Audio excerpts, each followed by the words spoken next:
Kia ora Rotorua, I'm Ashley Rolfe and this is City News. In the Monday night bulletin, a father and son were jailed on Friday for their involvement in a shootout. 5 Rotorua residents supported a fundraiser on Friday and are now bald. And in sport, Waikato continued their charge over the Division 1 crown. Those stories and more just ahead tonight. Thanks for joining us. Rotorua District Councillor Charles Sturt has slammed the Chamber of Commerce CEO Roger Gordon for what he terms double standards. Gordon is campaigning for more rates money to be spent on an expensive program of curbside recycling, which would mean an extra 5% on top of rates for urban residents only. Sturt says this is coming from the very same person who endlessly carps on about RDC rate increases needing to be held within levels of inflation. Sturt also claims Gordon to be on a personal crusade against the local council. A father and son were jailed on Friday for their involvement in a shootout at Lake Rotoiti 18 months ago. Hariopa Kātene and Iria Kātene were sentenced for their part in the violent incident, with the defence counsel for both indicated that they were considering appealing the sentences. Although the cause of the dispute has never been made clear, it was among family members.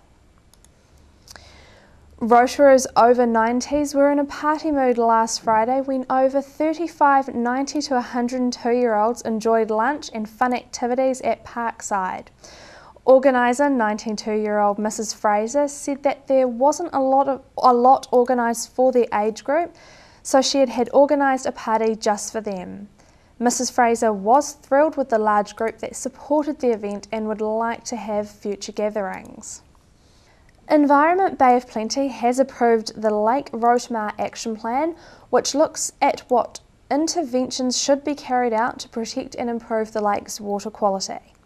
Environment Bay of Plenty Chairman John Cronin says that the key action in the plan was a sewerage system, which the Rotorua District Council has committed to completing sewage reticulation of all houses and public toilets along the southern shore of Lake Rotomar by 2012. Rotorua's Alana Mead agreed to have her golden locks lopped off in support of the Leukemia and Blood Foundation on Friday night in front of a supportive crowd. In all, 5 Rotorua residents had their hair shaved off, raising on the night well over $2,000 for the cause. Shave for a Cure aimed to get 10,000 people to shave their heads, one for each New Zealander living with blood cancer or leukemia. And in Monday night sport, both Rotorua sides in the Bay-wide Premier Rugby comp had narrow wins over the weekend, playing with the vocal support of a home crowd at Puarenga Park. Waka scored a late penalty to defeat Te Puke Sports 21-18, while Rotoiti had a 15-14 win over Te Teko. Waikato continued their charge after the Division 1 crown with a solid win defeating Iriparua 31-0, and Nongataha had a real battle with Kahukura before grabbing an 18-13 win. Into your weather, Rotorua, for you in surrounding areas tonight, mainly fine with northerlies, low of 12. Tomorrow Tuesday, rain developing with northerly winds, high of 19, low of 11. And long range through to Wednesday, rain with thundery thaws, northerly winds, high of 18 and a low of 9.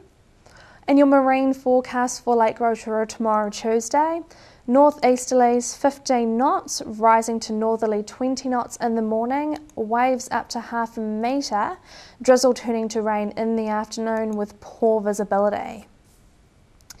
Now, if you missed any of tonight's bulletin, you can watch it again by going to www.tvrotorua.co.nz and click on the View City News link and the link below that for latest Rotorua events.